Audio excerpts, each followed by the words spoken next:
Hi, I'm Jessie Hurley, and today I'd like to teach you the emerging window technique using my Ranger alcohol inks. For this technique, we're going to need a gold mixative, our stream alcohol ink, our citrus alcohol ink, and of course our blending solution. We're going to need an applicator with a clean felt, and when we do our stamping later, I'm going to be using the Stampers Anonymous Mini Blueprint stamp. And I'm going to be stamping with the Ranger archival ink, but I'll explain that later. For this technique, you're also going to need glossy paper, and not all glossy paper is created equal, so I am using Ranger's Ink Essentials glossy cardstock. So to begin this technique, I've got my applicator with my clean felt, and I'm going to apply my alcohol ink directly to the applicator. Now some people drops over top. I like to put my nozzle directly to the felt and squeeze the bottle for 2 seconds, and you can see the color blossoming out. This gives me a bit more color on my felt. Hold directly to the felt, squeeze for 2 seconds. Gives me a bit more color on the felt to play with. Now unfortunately I've played with my mixative so much that I've emptied it. So I'm cheating a bit by putting in my Dreamweaver Stencils gold mixative, but it'll give me the same effect. I'm then going to pounce my color all over my glossy cardstock, and you can see that I don't go from top to bottom.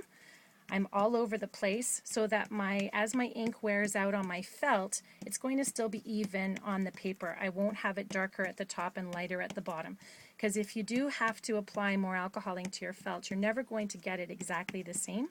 So you want your paper to have a very even coloration. And I twist my handle so that my gold dot, of course, isn't in the same spot all over the place.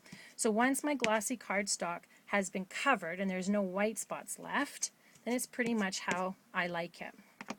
At this point, we're then going to take our blending solution and we're going to drop it right over top of where we've alcohol inked. Now I want to get kind of an oval where I'm going to stamp, so I'm going to drop it sort of randomly, but in an oval shape. And you can see how the blending solution is already eating away at the alcohol inks, creating sort of a darker border and a very natural emerging window effect. Now you can go in with a cotton ball and you can kind of rub it away, but I like that sort of natural inked oval that it creates. So I'm going to just come in with my tissue, because I don't own cotton balls. Probably should invest in some. But I'm just going to come in with my tissue, clean up a little in the center, but leave that outside to just kind of dry naturally. Now, of course, we've made another one that I can go stamping to right away that's already dried. So you can see again that I wiped the center, I created another little edge inadvertently, and then the alcohol ink eating away the outside gave us another edge. This is where we're going to do our stamping. And I'm using my archival ink because it is a permanent ink. It will work on the glossy cardstock, but it does take about 20 minutes to dry. So you can either heat set it or leave it aside. But unlike the StazOn, it's not as smelly.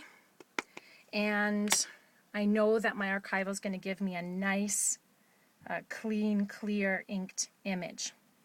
So I'm stamping my Christmas tree on the middle there. And then I've got my Christmas tree emerging from that window of the traditional alcohol ink technique. So I hope you like this card. I'm never one for traditional Christmas cards, and this one is definitely going out to someone special this year. Thanks so much.